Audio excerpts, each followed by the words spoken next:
স্নিগ্ধার ঘরোয়া রান্নার পক্ষ থেকে সকলকে স্বাগত। আজকে মকর সংক্রান্তির উপলক্ষে পিঠে বানাবো। এই জন্য কড়াইয়ের মধ্যে 1 গ্লাস জল গরম হতে বসিয়েছি। জলটা আমি ঢেকে ফুটিয়ে নেব। আমি দুধ থেকে চাছি বানিয়ে নিয়েছি আর নারকেলের পুর বানিয়ে নিয়েছি। এবার পিঠে শুরু করছি। জল ফুটে উঠেছে, এবার জলের মধ্যে দিয়ে দেবো স্বাদ মতো লবণ। দিয়ে দিচ্ছি 1 গ্লাস জলের জন্য স্বাদ মতো লবণটা। এই ফুটন্ত জলের মধ্যে আমি 1 চামচ সুজি দিয়ে দিচ্ছি। সুজিটা দেওয়ার জন্য পিঠেটা খুবই নরম থাকে, পুরো 24 ঘন্টা একদম নরম তুলতুলে থাকবে পিঠেটা। সুজিটা কিছুক্ষণ ফুটিয়ে নেব, 2-3 মিনিটের মতো। 2 মিনিটের মতো সুজিটা ফুটিয়ে নিয়েছি। এবার দিয়ে দিচ্ছি চালের গুঁড়ো অল্প অল্প করে, আর হাতা দিয়ে নাড়িয়ে নাড়িয়ে মিলিয়ে নেব।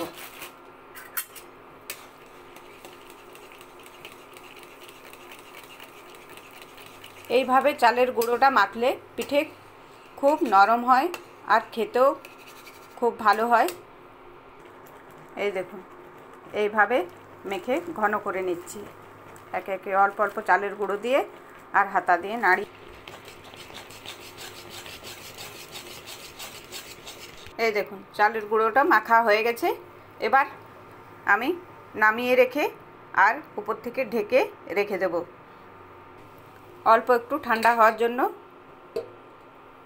পর্যন্ত অপেক্ষা করব। এখন আমি চালের আটাটা ভালো করে মেখে নিচ্ছি। ঠান্ডা হয়ে গেছে, এর হাত দিয়ে আর খুব নরম মাখা হয়েছে, এই জন্য পিঠেগুলোও খুব নরম থাকবে।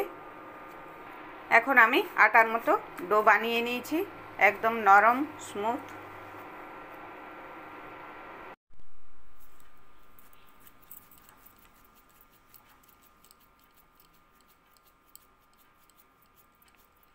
চালের গুঁড়োটা খুব ভালো মাখা হয়েছে, হাতের মধ্যে লাগে না। এরকম পুর ভরে মুড়িয়ে নিচ্ছি।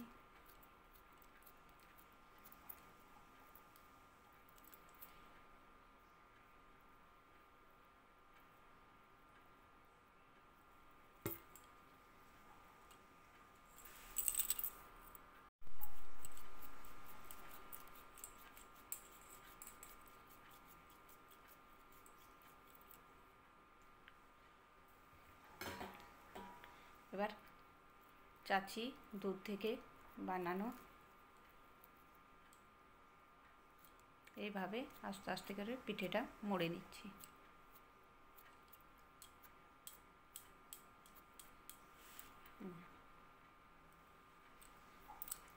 এই দেখুন, অনেকগুলো পিঠে বানিয়ে নিয়েছি। এবার আরও একটু বানিয়ে নেব, তারপর সেদ্ধ বসাবো।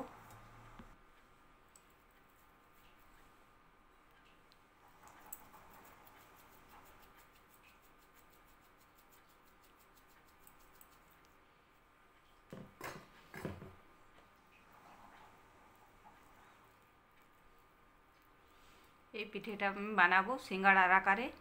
দেখুন, এইভাবে মুড়ে দিলাম।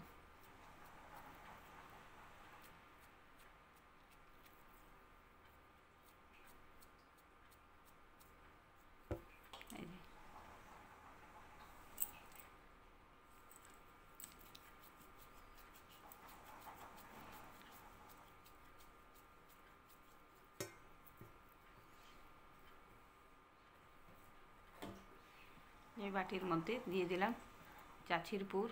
এবার বানাবো চৌকোনা আকারের।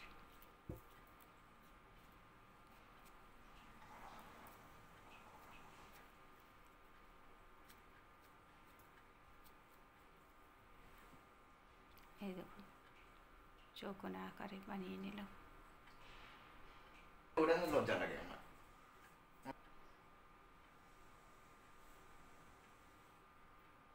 এবার আমি 1 মগ জল ইন্ডাকশনে বসিয়ে দিলাম ফোটার জন্য। আর এই দেখুন, পিঠে বানাবার জন্য এই জালিটা নিয়ে নিয়েছি, এর উপর বসিয়ে দেব। জালির মধ্যে একে একে পিঠেগুলো সাজিয়ে নেব।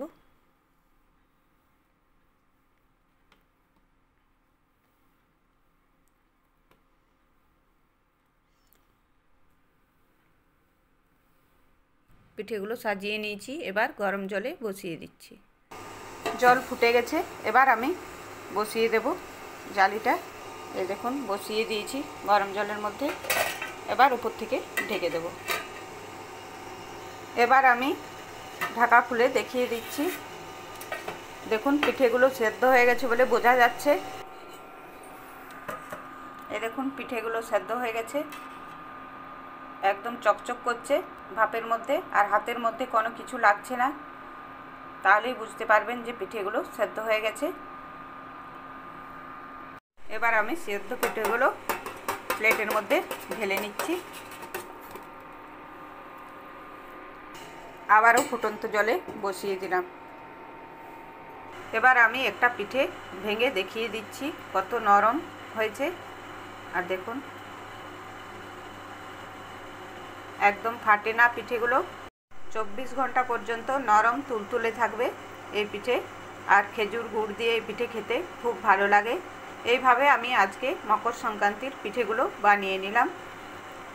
আমার এই পিঠে বানাবার পদ্ধতিটা যদি ভালো লেগে থাকে তাহলে স্নিগ্ধার ঘরোয়া রান্নার চ্যানেলটি লাইক, সাবস্ক্রাইব, শেয়ার, কমেন্ট করে স্নিগ্ধার রান্না দেখতে থাকুন।